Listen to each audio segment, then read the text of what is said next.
And let's get into this first story from timcast.com. Netflix adds anti-censorship section to corporate culture memo. Quote, if you'd find it hard to support our content breadth, Netflix may not be the best place for you, the streaming service has advised employees. And that's really it. That's the big smack in the face. The document, it's their culture, it's their corporate culture memo, whatever, guidelines, was originally a 125 slide presentation created by co-founder Reed Hastings to regulate the company without a traditional corporate structure. Now it's called Netflix Culture Seeking Excellence.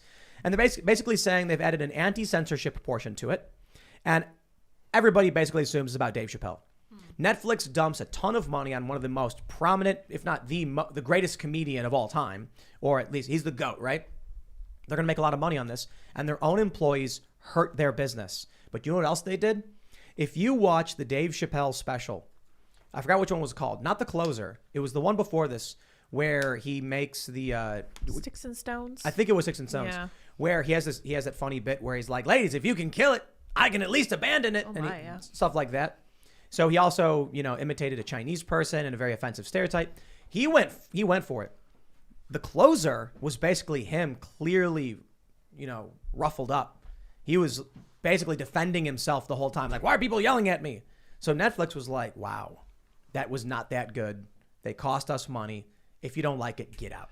I feel like at the corporation, there should be something in their contracts where if you speak out against the company, I don't know if every corporation knows this, but that there's a recourse that you can be fired with no bailout package or anything.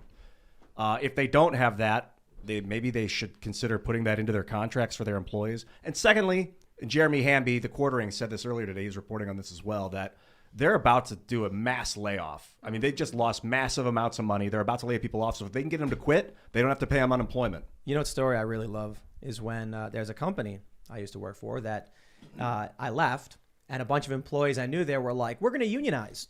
And I said, you realize that company doesn't make any money, right? Like it's all investment. There's no profit.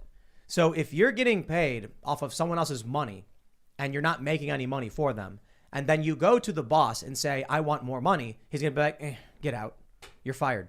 There's no negotiating when you don't make any money. And they didn't believe me. They were like, no, we're going to get raises and benefits. And I was like, dude, you need to go right now and tell them that you don't want to be a part of that. You love your job and you'll look for any opportunity within any of the sister networks.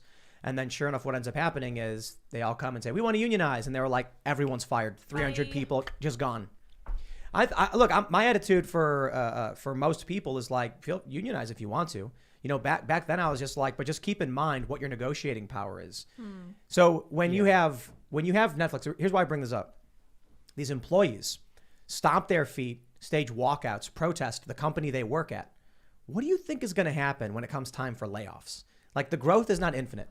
There will come a time when Netflix is hurting, and they're going to be like, okay, we got to lay off 10% of the company.